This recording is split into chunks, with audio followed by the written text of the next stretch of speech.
Hi everyone, I'm Jane, and for today's video, I'll be showing you how to use two advanced editing commands in AutoCAD, the fill and join commands. So let's start with the fill command. The fill command is used to create a round corner between two lines. First, type fill in the comment bar, then press enter. Next, type R and press enter again to set the radius. Here, I type 10 as my radius.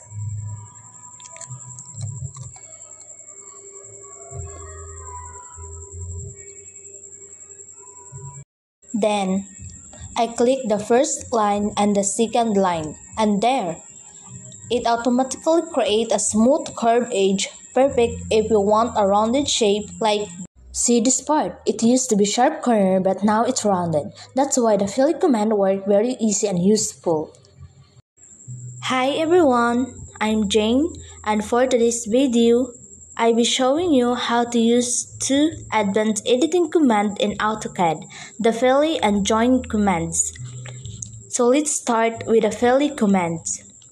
The fill command is used to create a round corner between two lines. First, type fill in the comment bar, then press enter. Next, type R and press enter again to set the radius. Here, I type 10 as my radius.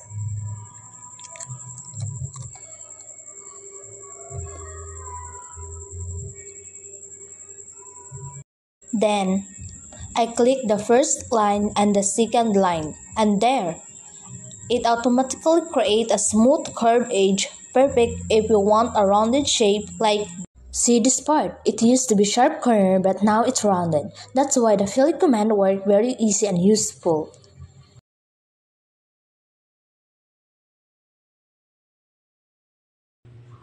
Unan mong buhaton is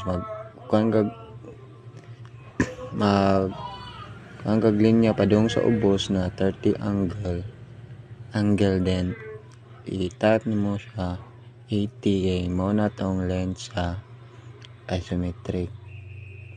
Then ang atong weight is 25. So magkuha na gyapon kag 30 angle padung babaw and batang i-type mo ang 25. Then mo to isumpay na mo siya same lang gyud. Kuan ta gatong height is magkwanta sa height padung sa taas is 90 degrees tas atong height is 50. Ngana siya kuan sa upat ka sides is 50. Then mapurma na siya.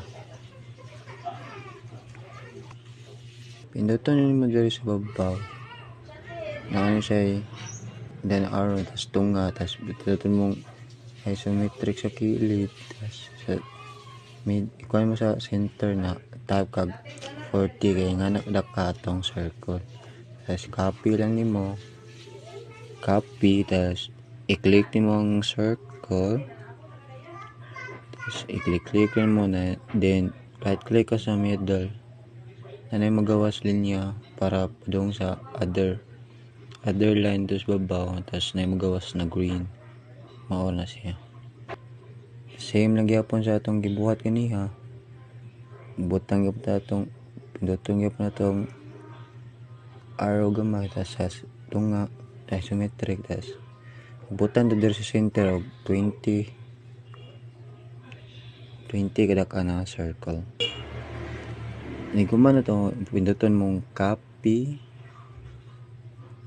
nimo ang 25 na weight tas i-click and double right click magawas na o snap and pangitaan mo itong quad drive tas i-drag mo padung sa babaw ito masumpay na siya. Kailangan nakasumpay yun. Mag-trim na lang ita. Pumutlo na to ang mga gamit o mga dili makita sa front sides niguman ana kay ma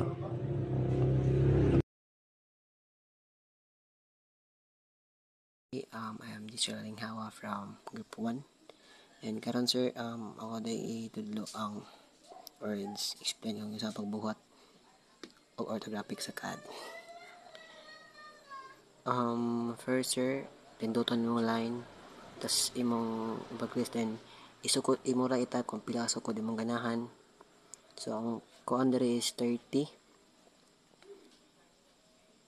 And then another line na pud pikas is 25 sa gamay.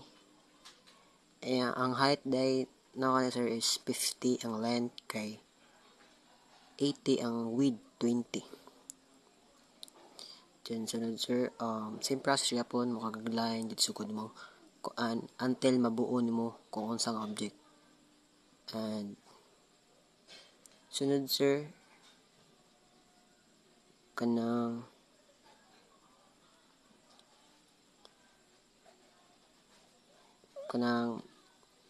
ato ka sa one axis display ko mo ang alphabetic circle then na ma-place diya.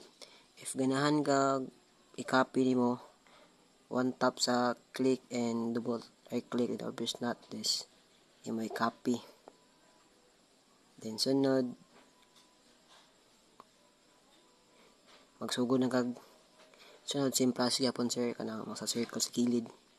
And then sunod last nga kuan sir is magsugod na kag trim para makuha tong mga excess and maporma na siya kung unsa jud ang unsa man gibuhat nga object sa kuan.